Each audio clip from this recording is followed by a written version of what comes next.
Hey everyone, and welcome to another episode of Unboxed. I'm so glad that you joined us today. All right, we've been talking about the pseudo self and how it reveals and manifests itself with the leader. Matter of fact, we talked about there's our real us, that internal guiding principle that leads every aspect of our life. And then there's the us that kind of adjusts and adapts and changes based on various circumstances. And I'm going to share those with you real quick. So I want you to stick around.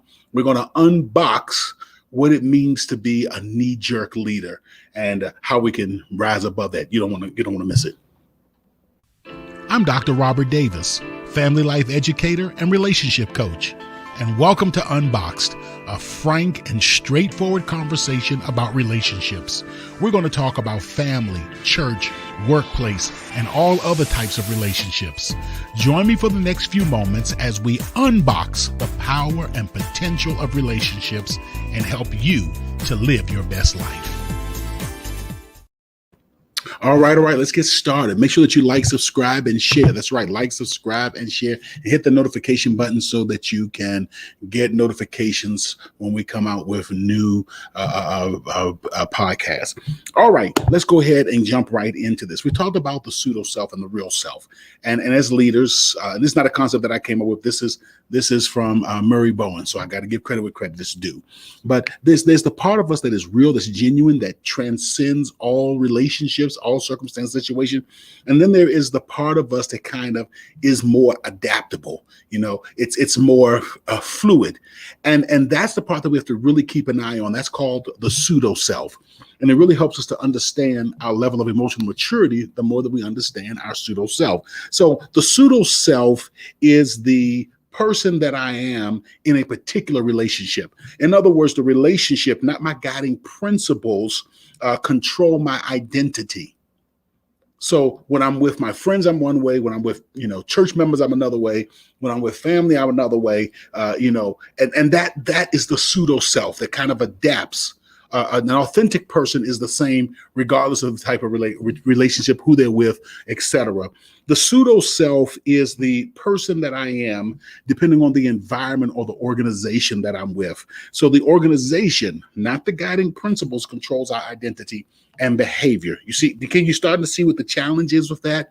So that if I work for an organization that's honest and moral, I'll be honest and moral. But if I work for an organization that tells me to sign away people's deeds to their homes, like we saw in 2008, then guess what I do? I sign away the deeds to their home. I lie. I play it fast and loose. I try to make sure I get the sale. I tell the customer what they want to hear, or whatever it may be. I'm willing to bend things a little bit. That's the pseudo self. It's not solid. It's not firm. And then the third thing is the pseudo self is the self that is revealed in my family relationships. And so then it is our family system that is guiding, that leads rather than my guiding principles. And I think as you look at that, you can understand why it is so counterproductive. So yesterday we looked at one way that the pseudo self kind of reveals itself. And today I kind of want to give another way that the pseudo self reveals itself. The second manifestation of the pseudo self is knee-jerk opposition to another's point of view. And let me tell you what I mean by that. Mature people can listen to someone else's point of view, even when it is the most backwards and ignorant and counterproductive. They can listen to it.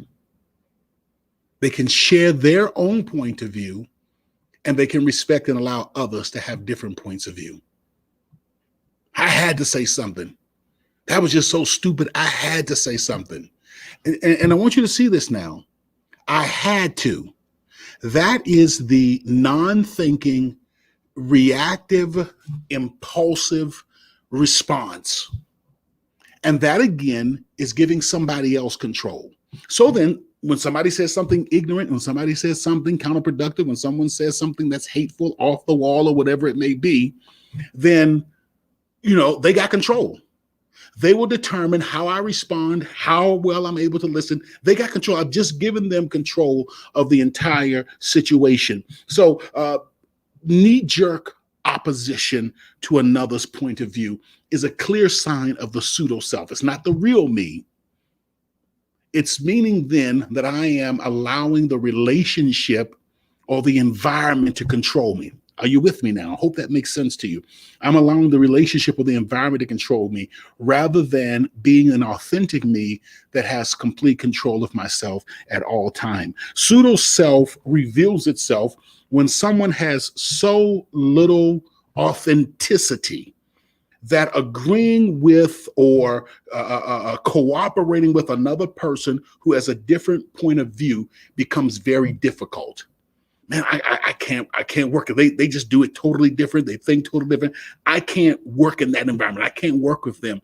It's impossible for me. Can you see there again how that leads to us having less self-control and being more controlled? And as I told you before, there's nothing worse than slavery when someone else has control over you. The pseudo self needs agreement. And another way of looking for that is togetherness. It needs agreement. So accepting the other's point of view is akin to giving up. That's how someone with pseudo self feels. Someone who doesn't have an authentic identity. If I agree with that, with that position, that point of view, then I'm giving up. I'm surrendering. I'm letting them win. Pseudo self needs agreement. Once again, the word togetherness. So a significant amount of emotional energy is used trying to convince others to accept your position or your point of view. And one of the things that I personally do when I am in conversation with others is I try to monitor how I'm feeling and thinking when I'm presenting my points of view. And how much am I going toward the spectrum on the end of trying to convince them to agree with me?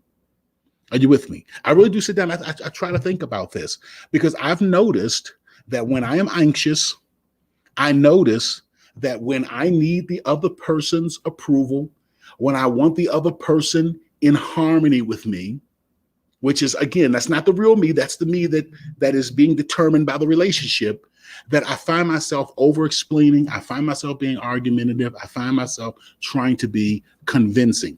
And one of the places that I have seen this most, and I've become a watcher, and I enjoy it because I enjoy watching, to be honest with you, kind of like people watching, as I see it an awful lot on social media, as you'll see someone post something, especially around politics or religion. Politics and religion, man, get people all riled up.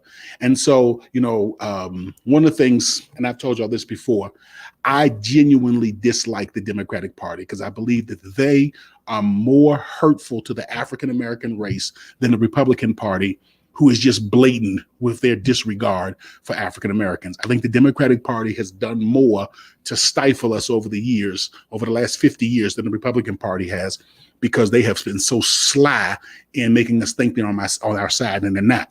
With that being said, I noticed that oftentimes when others who share views like mine will post something on social media, there is like this anger that just jumps out, and people get so defensive. Not only defensive, but people become very insulting, begin to tear folk down, calling them names. And this is a clear sign. This is a clear sign, like, hold on. Why is all of that necessary? Who is that's this angry over a political position? Who is that's this angry over a religious position that, I got to insult and call people names? So I want to ask you, how often does the pseudo self utilize knee-jerk reaction in your life? And I'm going to ask you two quick questions when I'm going to be done. Number one is, how often do you become emotional when someone posts something on social media that you disagree with? Number two is, how often do you insult others when someone rigorously disagrees with your point of view? How often do you say little slick, sly, unnecessary things to insult them? All right, my time is up. We're going to pick back up here tomorrow as we continue to unbox, letting the real us be revealed. Make sure you like, subscribe, and share. I'll see you next time. Community leadership can be hard, lonely, and stressful. So if you're an executive director, you're not alone. UnBoxed offers a dynamic peer support group where executive directors can share their hopes, questions, fears, and expertise in a safe, confidential space. For more information about our executive directors support group, email us or visit our UnBoxed website.